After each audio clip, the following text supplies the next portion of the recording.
There are a lot of videos out there which give their guesses about what they think the Loch Ness Monster actually could be. But for this video, I want to do something a little bit different. We're each going to give our candidate that we think is the coolest, the quirkiest, the weirdest. What is the Nessie candidate that actual people have actually proposed that we think is the most fun to talk about? I'm Matt. I'm a novelist. I'm Brian, an illustrator and graphic designer. And I'm Jeremy, a history teacher. We all work together to create books about dinosaurs, monsters, in the ancient world. We seriously love this stuff. But we disagree on almost everything. We are... I'm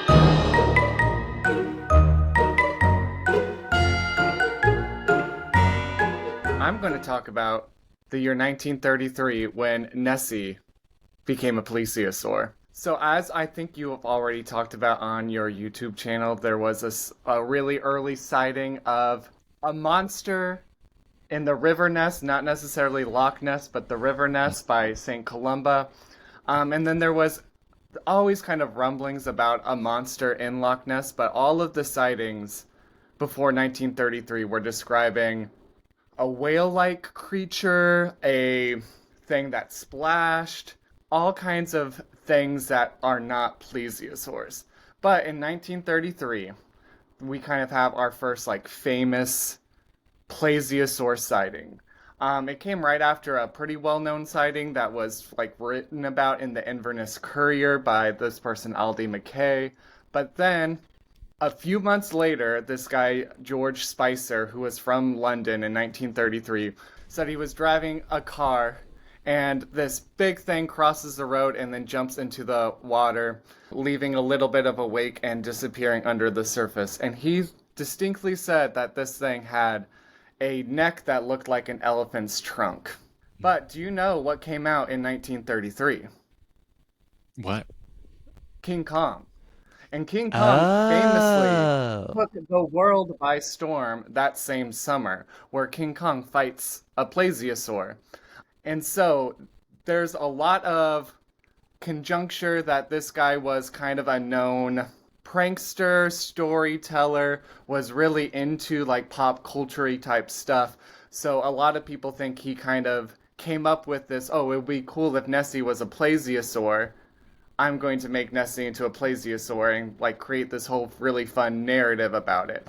And then we get a couple of sightings later is the famous Sturgeon's photo in 1934, so that's a year later, which everyone knows as the famous Nessie, but now has been kind of shown to being a toy submarine with a cutout that looks like a plesiosaur.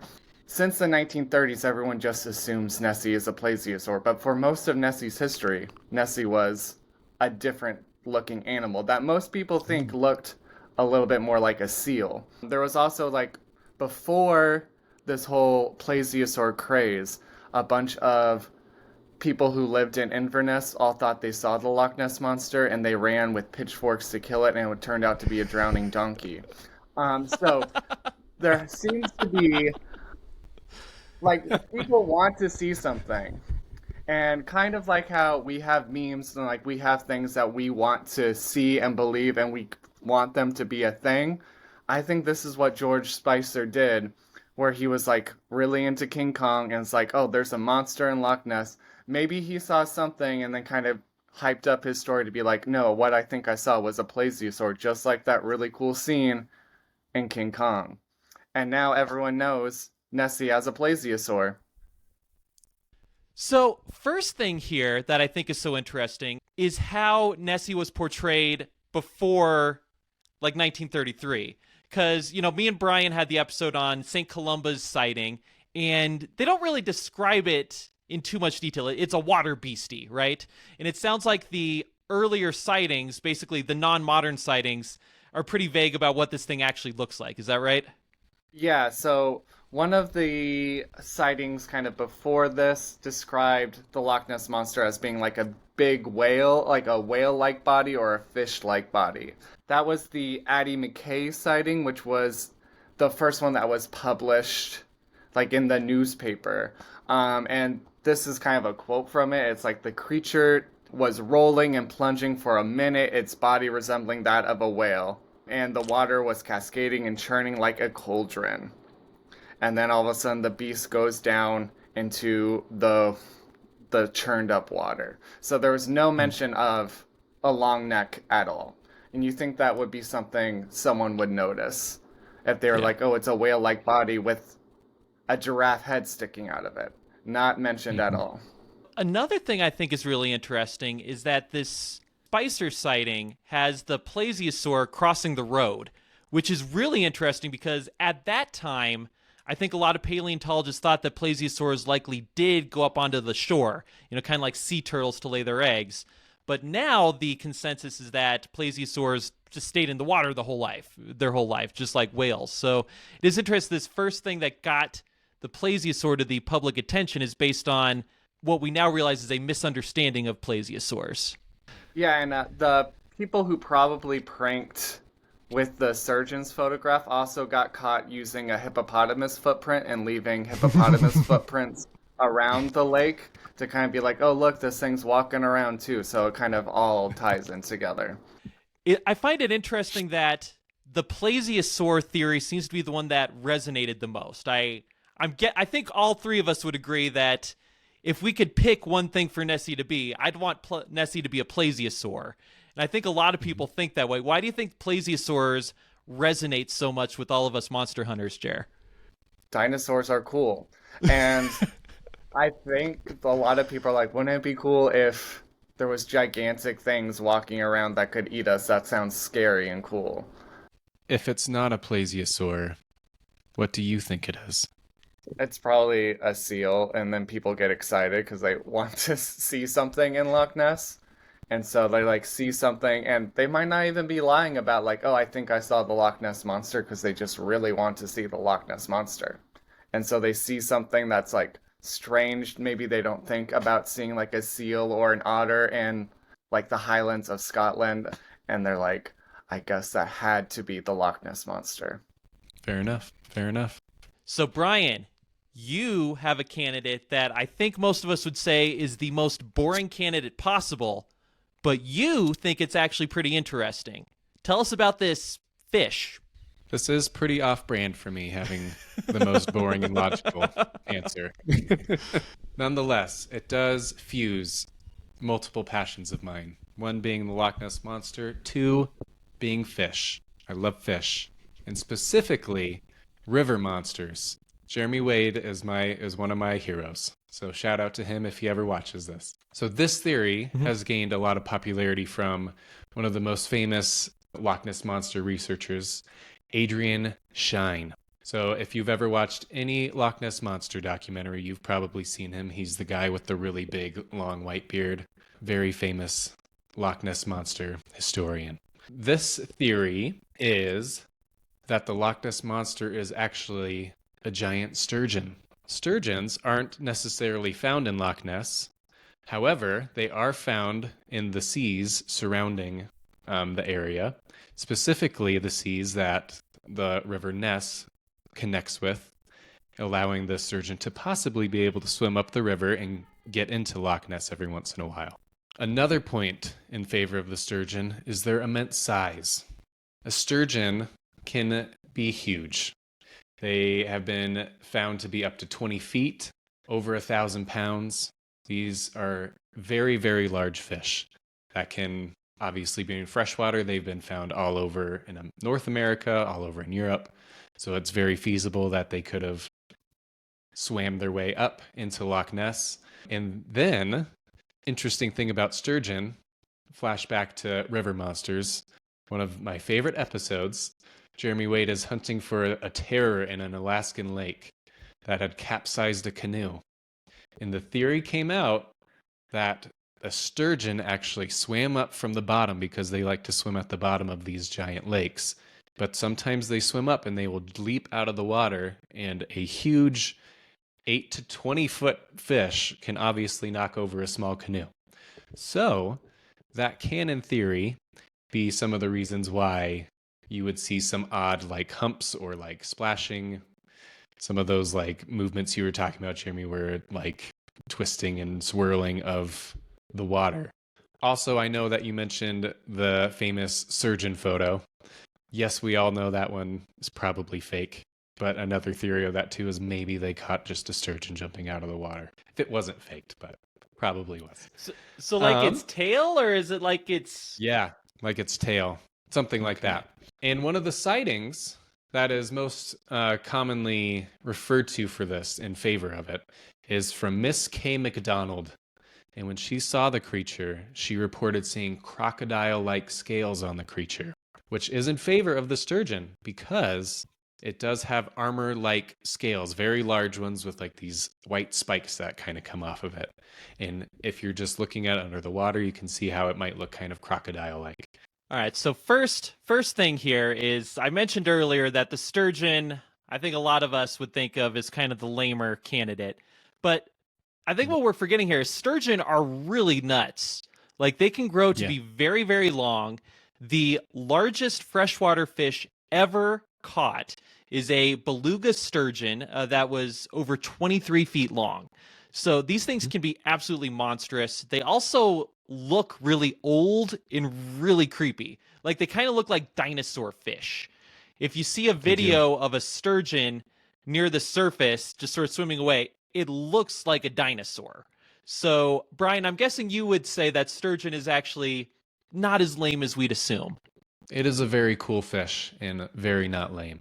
But yeah, like you were saying, like its head is very distinct looking. And if you see its head swimming up, like it could look like a legit sea monster, which it kind of is.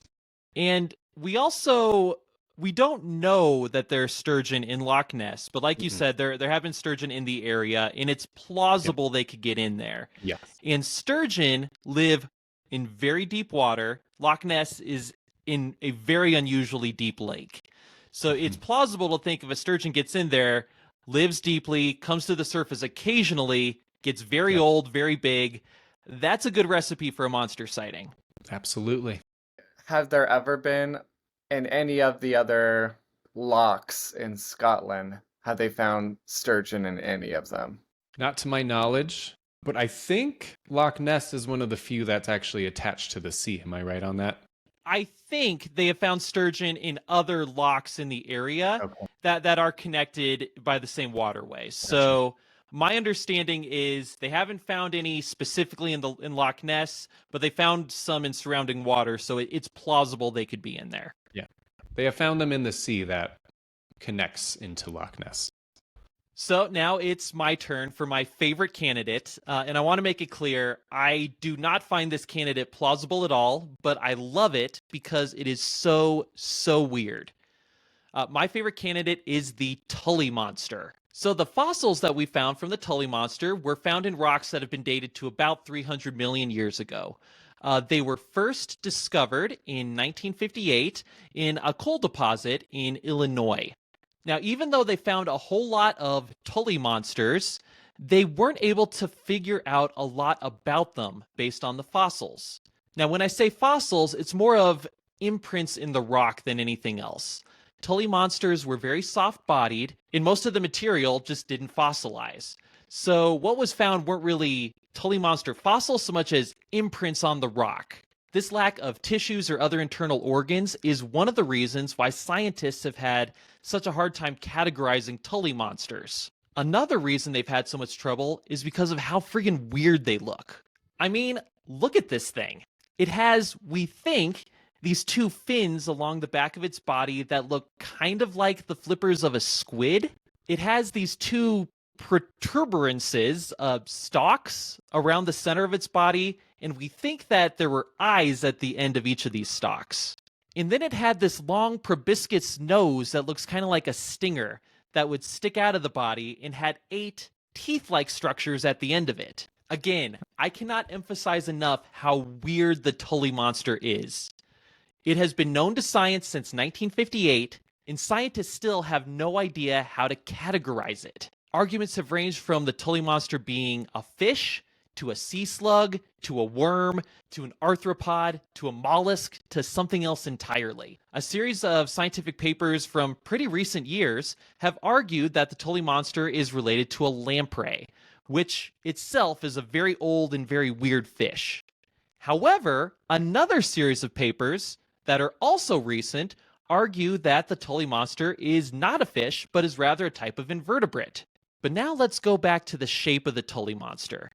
It has this large bulbous body with this long proboscis that looks a little like a long neck, and these two stalks with weird eyes on it that could stick out of the water. It's really easy to imagine how somebody could see this thing from the shore and assume it's a Loch Ness monster. That is certainly what F.W. Holliday thought. He was a Nessie hunter from back in the day, and after learning about the Tully monster, he proposed it as a candidate for Nessie. This argument was picked up on by the author Richard Ellis in his book Monsters of the Sea. But with all of that said, again, it's extremely unlikely that the Tully monster is actually Nessie. There's a couple reasons for this. First, there's really no evidence that the Tully monster has survived to recent times. Second, and maybe more significantly, you may have noticed I did not mention how big Tully monsters were.